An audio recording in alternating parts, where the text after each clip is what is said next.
que il y a un copain, genre le Fred Turon, qui a fait un dessin un peu sur le même sujet. Donc résultat, on y vient. Et bon, bah, si on... Il m'a dit, bon écoute, tu choisis. Alors j'ai commencé évidemment habituellement, hein, par chronologiquement. On prend les premières histoires, on prend une planche, 2 planches, 3 planches. Vous allez en voir un certain nombre. Et puis après, on commence à partir la partie dessin de presse, etc. Puis il commence à regarder, il me dit, ouais, tu mets ça toi? T'es sûr que tu mets ça? Ben oui, je mets ça.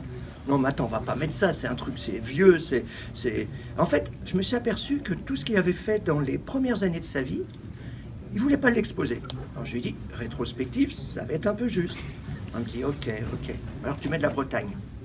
Entend. Qu'est-ce qu'on entend par mettre de la Bretagne? Ben, c'était évidemment son dernier épisode, Palmer en Bretagne. Donc on a mis du Palmer en Bretagne, ça, il n'y a pas de problème.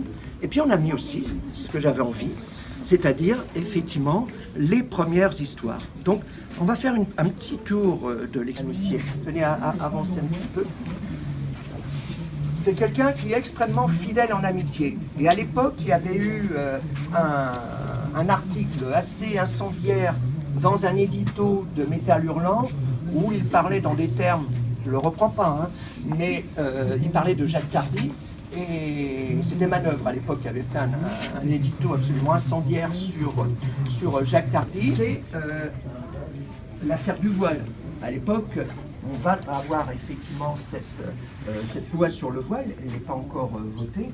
Et là, on se dit, ce qu'il m'expliquait, c'est que du coup après, à chaque fois qu'il allait dans un festival, il n'aimait pas trop aller dans les festivals, hein, mais il y allait de temps en temps, ou alors des rencontres littéraires.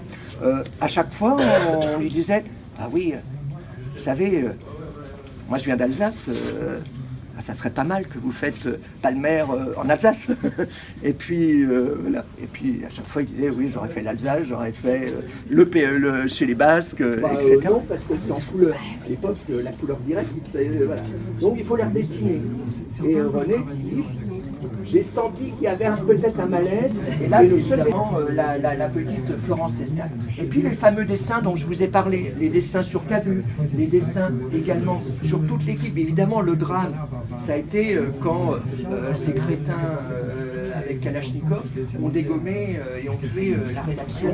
C'était quelqu'un d'extrêmement ordonné, qui avait une vie assez, pas du tout monacale, hein, mais je veux dire, il partait le dimanche, il consacrait tout le dimanche à la lecture de la presse. Voilà, donc essentiellement.